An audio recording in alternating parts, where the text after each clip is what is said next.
Inside Huntsville with Brenda Martin, a conversation with department heads at City Hall on streets, ball fields, public safety, and more.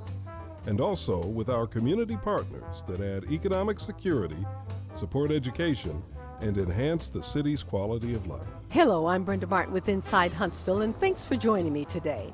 Huntsville is home to Alabama's largest collection of antebellum homes, and you can see them during the guided historic tour April 1st and 8th, and also on the 15th and the 22nd in Madison.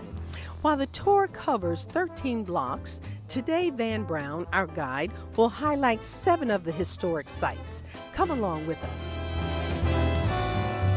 The Whedon House has a very special type of architecture.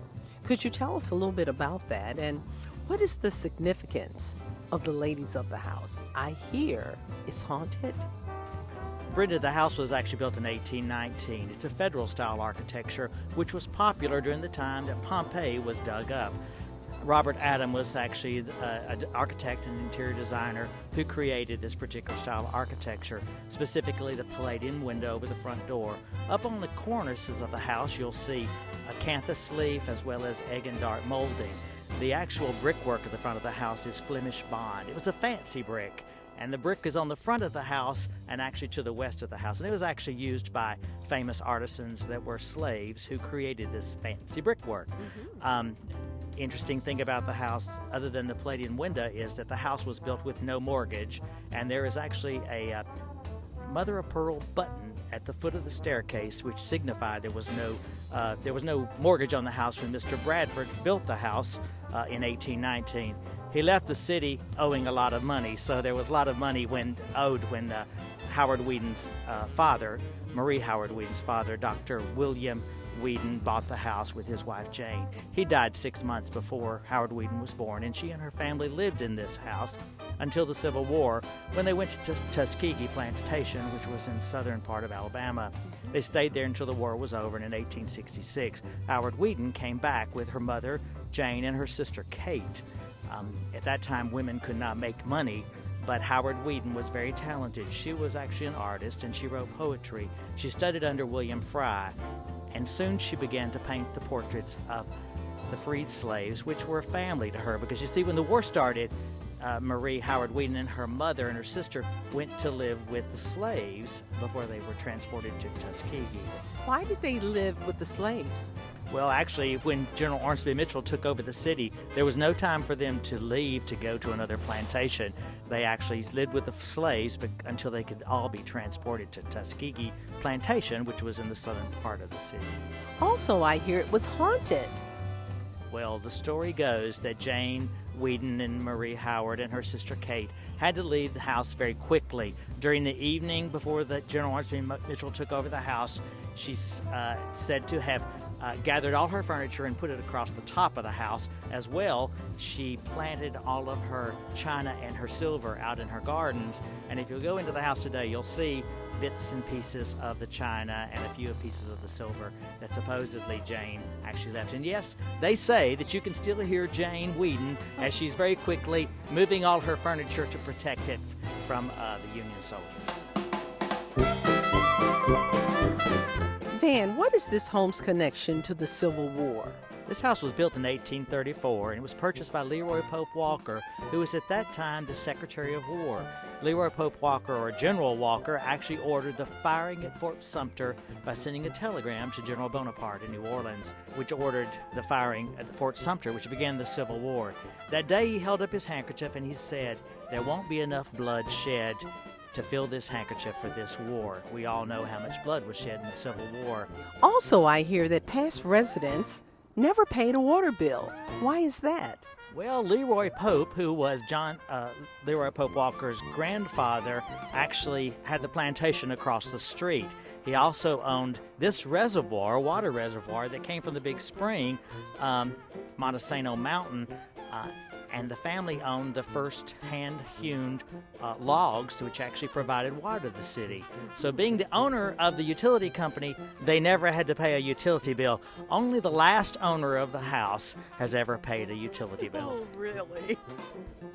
Van, rumor has it that someone met their untimely demise around this house. What happened, and what's this home's connection to the sinking of the Titanic? Well, Colonel James McLean built this house, and he was quite a socialite. He was a cotton planter, and he actually got into an argument with a gentleman by the name of Andrew Willis. Well, story has it that Mr. Willis would get in arguments all around town. And who started the duel or who decided there was going to be a duel, we don't really know, but there was a duel on the courthouse square. Mr. Willis died.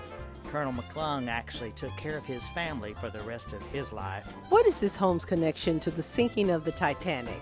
Well, there are actually 3 mantles in this house that came from the home of John Jacob Astor. Astor was actually a New York socialite who was on board the Titanic when the Titanic sank. It's said that he actually let his young bride, who was approximately 15 years old, get into one of the lifeboats, and that's the last time she ever saw him. Afterwards, the houses were sold, and those mantles actually were purchased, and they're in this house today. And one of Huntsville's notorious parties was held here, and I understand it involves a cow. Tell us more about that. Well, Brenda, in 1892, Colonel Samuel Moore took his prize-winning cow, Lily Flag, to the Great Exposition in Chicago, where she beat out Bison Bell and all the other Jersey cows, producing the most butter and most milk in a year's time. He brought her back to Huntsville, where he threw one of the biggest parties Huntsville's ever had. The party started at sunset and ended when the sun came up. He painted that pretty old house butter yellow, hung electrical lights out in the garden. He served some of the finest wines and foods from all over the world. And actually, as the party culminated in the early morning hours, Lily Flagg herself is said to have been bedecked in a garland of flowers, bellowing and greeting all of her guests. It was in the house. It was in the house. She was in the house. The prize-winning cow. I love it. Van, this house has a very unique window. Tell us a little bit about it. Well, Brenda, the house was built in 1902 by Wolfgang van Valkenburg, who was the son of a Union soldier who came back to Huntsville and married his Southern Belle sweetheart.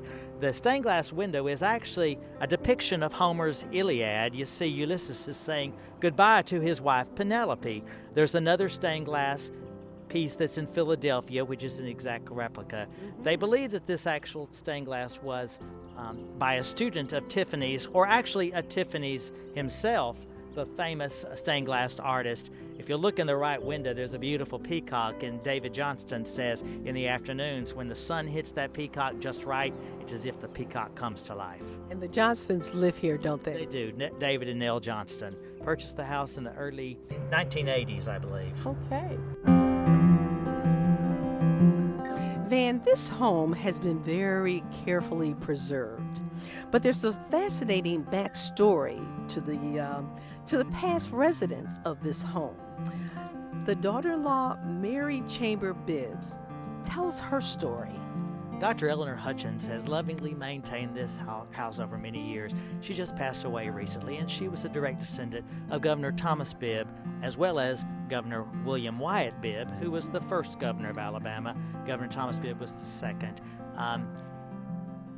This was his city home, and he had twin sons who were getting married. They were marrying cousins. One was Mary Chambers. Mary Chambers actually ordered her wedding gown material from Paris, France, along with her cousin, but only enough material came in for one dress. So I always say with a flip of the coin, she had bad luck. And on the day of her wedding, Mary Bibb Chambers was actually poisoned by her mammy, who gave her carbolic acid as opposed to Epsom salts, which would have given her a natural blush that day. She knew she was doomed, and she asked her young groom not to bury her in the ground, so he built a beautiful mausoleum in Maple Hill Cemetery for her, and it was designed by George Steele, a local architect.